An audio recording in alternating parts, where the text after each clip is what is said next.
Chef, kumikita pa ba kayo? Parang ang mura nyo naman, tas ang dami ng food. At dahil catering is life, motherhood is lifer, and TikTok is lifest, meron tayong sumisikat na bestseller lately on top of our regular catering service. So gusto ko lang muna mag-thank you sa De La Rosa Transit kasi na-hire nila kami for 150 packs. Katapos nga niyang event na yan, sobrang nagmadali na ako pauwi ng Batangas kasi meron kaming mga order nga at ito na nga yun mga kamari-chef. Ito yung paulit-ulit namin niluluto lately at napapanaginipan ko na siya mga kamari-chef. So this is 35,000 for 100 packs. At ang potahe mga kamari-chef, yung mga bestsellers. Nakalagay ito sa mga triple XL trays or 9,000 ml aluminum food pan. So kasing laki niya mga kamari-chef, yung full pan ng mga chafing dish na pinang-serve sa mga catering event. At 2 puno po yun ng kada potahe. So bakit ko nga ba nabuo tong package na to? Meron kasi tayong talagang dear na client na nag-order sa atin at itatago natin siya sa pangalang Ma'am Mary Rose. Hi, Ma'am! So ayun, umorder si Miss Mary Rose sa akin ng, sabi niya, 350 per head. Pwede ba may kasamang roast beef? Pwede bang may kasamang chicken parmigiana, chicken rosemary, baked mac, lemon fish fillet, blue rice, java rice, at saka brownies. Habang kausap ko siya, was actually hesitant kasi sabi ko, may lamesa upuan po ba yung 35K na budget nyo? Sabi niya, meron daw kasi silang pabasa or padasal yata yun. Meron din daw silang gamit pang catering at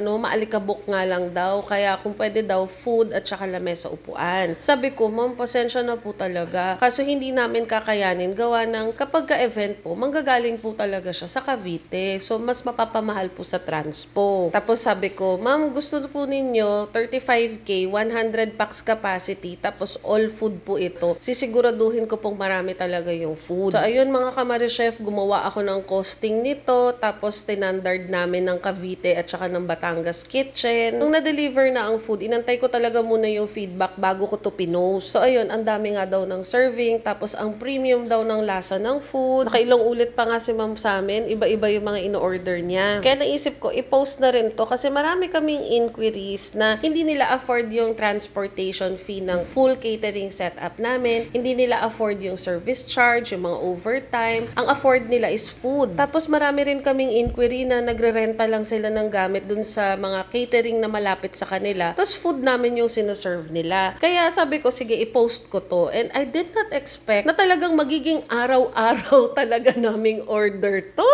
Since April 16 of 2025 up to date, which is June na ngayon mga kamari-chef, tuloy-tuloy pa rin ito yung mga orders. Meron pa nga kaming client lately, si Sir Ian. Hi, Sir Ian! So, umorder sila sa amin, tapos nagulat sila na routed yung order nila sa Cavite. Gusto nila talagang dito sa Batangas lutuin. Gawa ng si Sir Ian, taga Manila siya, pero uuwi siya ng Batangas para meron silang reunion or gathering. So, ang nangyari is, nakipag-swap pa ako sa ibang client na pwede bang yung order ninyo sa Cavite na lutuin para lang ma-accommodate kila Sir Ian. Umabot rin sa point just a few days ago na yung buong team Cavite pumunta na dito sa bahay namin.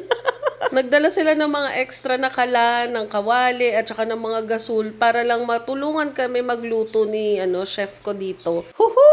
Gawa ng yung mga order dito sa Batangas, ang lalaki nga. Literal na naging panunulungan yung ganap namin dito sa bahay eh. Tapos after nila ako tulungan mag-prep, nilagay ko na sa freezer yung mga hilaw na karne na naka-bread, yung mga ready na para lutuin kinabukasan. Hi! So ito na ako mga kamari-chef, diba? I'm still alive! Sumasabay pa talaga dito yung mga full swing ng orders ng iba-ibang mga packages. Kaya talagang punong-puno dito sa bahay ng food pan. Yung tanim ko nga, na dapat yung pinapadala ko lagi sa Cavite, wala na mga kamari-chef, nagagamit ko na rin dito sa bahay at nauubos ko rin talaga. Tapos binigyan pa ako ng freezer ni Kondura. So alam mo yun, parang everything is falling into place. There are opportunities that leave you na manghihinayang ka that you cannot understand why.